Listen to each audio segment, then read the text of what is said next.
बिस्मिल्लाहिर्रहमानिर्रहीम। आज की इस नई वीडियो में हमारा टॉपिक होगा स्पेनिश ट्रांसलेशन। स्पेनिश ट्रांसलेशन आपने कहाँ से करवानी है और ये किस तरह की होनी चाहिए। अगर आप कुछ डॉक्यूमेंट्स की खुद से ट्रांसलेशन करवाते हैं और कुछ डॉक्यूमेंट्स की किसी एजेंट से या पाकिस्तान में जिस तरह कंसल्टेंट हैं इनसे सर्विस लेते हैं, तो क्या वो स्पेन एम्बेसी में एक्सेप्टेबल होंगे सब डॉक्यूमेंट्स?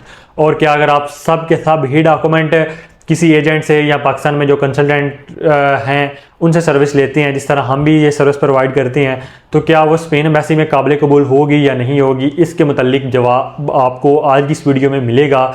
सबसे पहले देखेंगे ये जो मेरे पास ट्रांसलेशन पड़ी हुई है ये अथोराइज ट्रांसलेटर से ही हुई है। ये आपको नज़र आ रही है। ये जो मैंने हाथ रखा है ये थोड़ा पर्सनल डाटा होता है, बस इतना ही हम दिखा सकते हैं, क्योंकि अगर क्लियर एक डॉक्यूमेंट्स दिखाएं तो यूट्यूब हमारी वो वीडियो फौरी तौर पे डिलीट कर देता है। इसलिए हम मुकम्मल जो है वो एक आपको पेज नहीं दिखा सकते। अच्छा, उसके बाद बात आती है हमारे टॉपिक की तरफ कि ट्रांसलेशन आपने जो जिस भी कंसल्टेंट से सर्विस लेते हैं, जिस भी एजेंट से सर्विस लेते हैं, आप उससे बस ये बात क्लियर कर लें कि क्या ये स्पेन एम्बेसी में काबिल कबूल है, ये एक्सेप्टेबल है या नहीं है। क्या आप अथोराइज ट्रांसलेटर से करवा के देंगे या आप खुद से करके देंगे। कुछ जिस तरह ट्रांसलेशन आप गूगल से खुद कर सकते हैं, या कुछ एक बंदा खुद टाइपिंग करके, मतलब कि उसको गूगल से स्पेनिश ट्रांसलेशन करके उसका प्रिंट आउट करता है, तो वो स्पेन एम्बेसी में एक्सेप्टेबल नहीं है, काबिल कबूल नहीं है।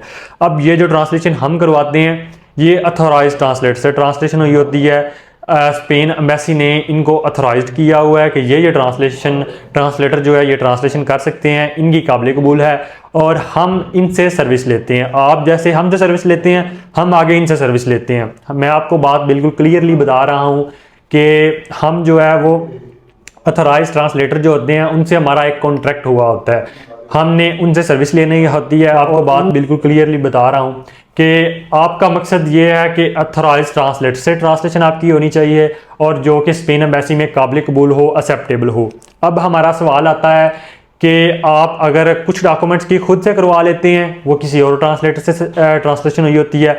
कुछ डॉक्यूमेंट्स की किसी कंसल्टेंट से सर्विस लेते हैं, वो किसी और ट्रांसलेटर से जो है ट्रांसलेशन हुई होती है, तो क्या वो एक्सेप्टेबल है या नहीं है? जी बिल्कुल, वो ट्रांसलेशन आपकी एक्सेप्टेबल है। बेशक आपके जितने भी डॉक्यूमेंट हैं हर डॉक्यूमेंट की और ट्रांसलेटर से ट्रांसलेशन हुई हो तो भी आपकी एक्सेप्टेबल है। मकसद ये है कि आपकी ट्रांसलेशन जो है वो अथोराइज ट्रांसलेटर से होनी चाहिए। अब हम भी सर्विस प्रोवाइड करते हैं, अथोराइज ट्रांसलेटर से ट्रांसलेशन आपको करवा के देते हैं, जो कि ओरिजिनल आती है स्पेन से यहाँ पाकिस्तान में, और ये सर्विस हम प्रोवाइड करते हैं। अगर आप लोगों को ये सर्विस चाहिए तो आप हमसे रब्ता कर सकते हैं। हम आपको ट्रांसलेशन की, डॉक्यूमेंट अटेस्टेशन की, अपोस्टाइल, मुफा, फॉर्म फिलिंग की या फाइल प्रिपरेशन की, अपॉइंटमेंट्स की, ये हम सब सर्विस प्रोवाइड करते हैं जो कि एक कंसल्टेंसी सर्विस होती हैं। आप हमसे रब्ता कर सकते हैं। हमारा ऑफिस है इस्लामाबाद आपारा मार्केट में, आप यहाँ विज़िट भी कर सकते हैं। ये थी हमारी आज की वीडियो। उम्मीद करता हूँ आप लोग का ये सवाल जो है वो क्लियर हो गया होगा।